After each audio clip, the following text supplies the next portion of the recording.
Hey everyone, and welcome back to Firestone Forge. So I know that I've been doing a lot of talking videos lately, um, but there's a lot going on in the background as well. I'm doing a bunch of research into my persona, the Anglo-Saxon thing, and trying to track down some information so that way I can present it all at one time and it be correct and everything else like that. So that way I can show you the process as I learn how to do it and everything else. But I want to have a little bit of data saved up so that way we can move forward and it be correct information so I'm not passing on the wrong stuff. But at the moment, what I want to do is I want to do an SCA story time, if you will. So this story is my very first experience with the SCA and a little bit after that, okay? So I grew up in a small town about 20 minutes west of Palm Springs. Its biggest claim to fame was that Pee Wee's Big Adventure, the movie Pee Wee's Big Adventure. There's a scene where he stops at Large Marge's Cafe or Diner or whatnot, and he does this like dance on a bar to the song Tequila, and he's wearing high platform shoes and stuff. There was a concrete Brontosaurus and Tyrannosaurus Rex dinosaurs outside of the place. That's my hometown. That's where I grew up. Okay. That was its biggest claim to fame. Now, when I was like 6 or 8, there was a jamboree in my hometown at the local park. Now, my mom had a hard time getting out of the house. Eventually, we would find out she had agoraphobia. It would get worse and so on over time. But at this point, she was still able to get out and about if she had friends and family who were there and she felt comfortable and safe around them. So there was a jamboree. We had found out about it, and she went out because there was a bunch of friends there. Some of our other family showed up and stuff like that. I got to play with my cousins for a while, which was a treat. It was nice.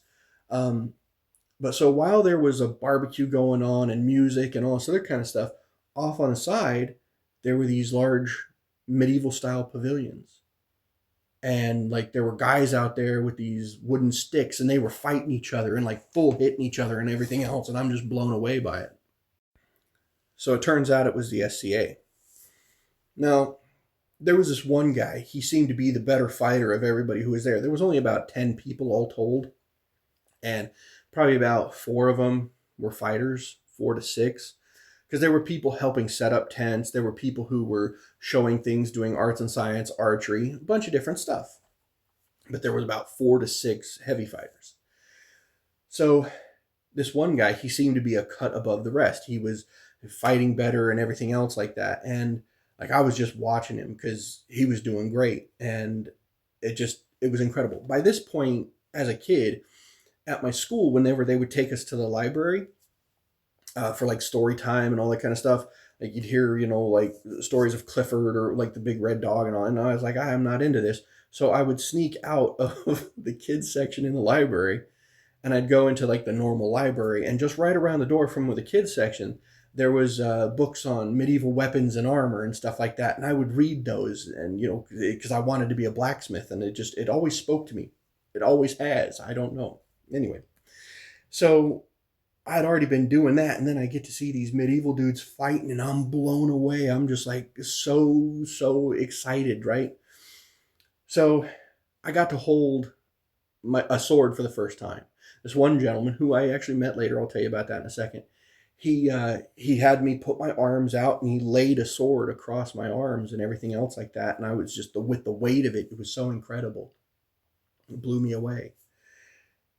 They did the same thing for my cousin. Anyway, so I end up going, and at one point they started calling for people to come and fight, and I was chomping at the bit, and they allowed me to come out there and do it. And so this guy that I had seen, his name was Ragnar, right? Well, Ragnar, he gets down on his knees, he drops his shield, he just has a sword, right, with a basket hilt, and I go out there and his lady puts a helmet on me. She hands me the shield and I can barely keep it up. And then she hands me a sword and I can't hardly keep that up because I'm a small kid and I'm just fighting it.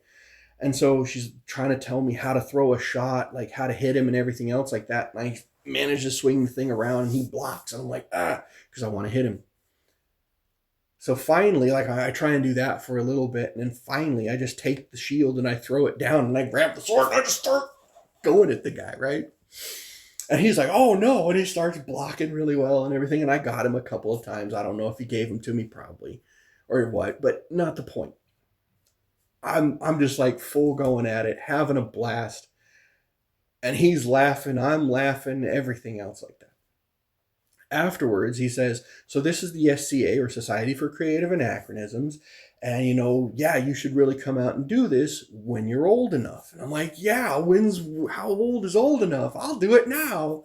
And he's like, "Oh, you got to be 16 and you got to have a car." And I'm like, "Oh, that's so far away. I gotta wait until I'm having fun now. What is this?" It drove me nuts. But I always remembered it. See, that's the thing.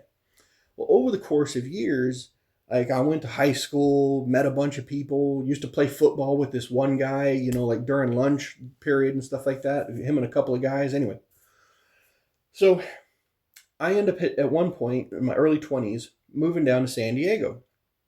And I met an SCA group down there, kind of just out of the blue for me. And they showed me a couple of things. They showed me how to throw a proper shot on a PEL, which is a practice device, which that's something we'll go over later. But how to do the proper attacks and stuff like that. I was helping them make shields and stuff like that, do the edging on their shields, because they were a war band.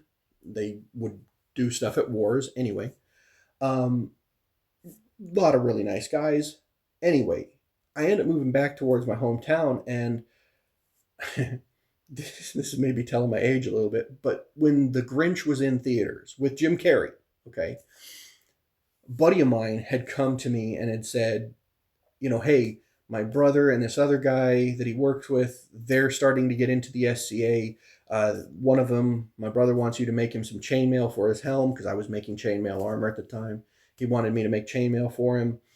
And he was like, "Oh yeah, and I know who Ragnar's son is." And I'm like, "No kidding, Ragnar had a son. I didn't know this. This is so cool.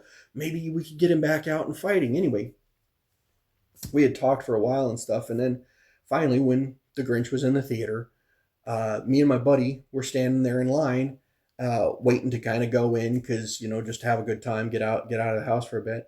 And next thing I know, I hear a voice behind me, and I'm like, I recognize that voice, and I turn around, and it's one of the guys I used to play football with during lunch in high school, right? And I'm like, "Oh, hey, bud, I haven't seen you forever. How you doing?" And we start to BSing for a minute. Well, my other buddy, he turns around, he goes, "Oh, hey, so yeah, this is the guy who is Ragnar's son, and this is the guy who's making chainmail." And we're just like, "What? I've known you all these years. How did I not know this about you?" And it just blew me away. Well, anyway, after that, we started getting involved. We started kind of working, doing fighter practices there in my hometown. A couple of the other guys had gone like farther afield, gone to a few wars, a few tournaments and stuff, so they had more information. Well, I read all the rule book and everything else like that, and I was trying to work on getting armor pieces in, and some of it got lent to me. Well, I got to fight Ragnar on multiple occasions, but the thing was that being able to actually do that, starting as a small kid, being excited by it, and then actually as an adult being able to do it, was an incredible experience for me. What's more is that Ragnar lent me pieces of his armor, a pair of arms that I used for a while, and a pair of legs that I used for a while. Eventually, I had made a pattern off of a different set of arms that he used, and I still have that pair. It's back in the States. I let my local group over there use them for loaner armor. But nonetheless, I it still affects part of my whole kit. Like I had kind of done a generic Vikings thing, persona, because of Ragnar, because he was just so cool. Just so cool. Great guy. He took me out to my first actual fighter practices down in Hemet or San Jacinto. I don't exactly remember where it was because it's been a long time ago. But it was in this one gentleman's front yard, and there is where I met some really great fighters, learned a lot of stuff, made some really incredible friends that have been lifelong friends. And this is one of the reasons why I love the SCA so much. And I want other people to experience that kind of happiness, and there's a family involved with it. I don't know how else to put it. Anyway, I'll wrap this up here, and I hope you guys get involved and have fun. I'll check you later.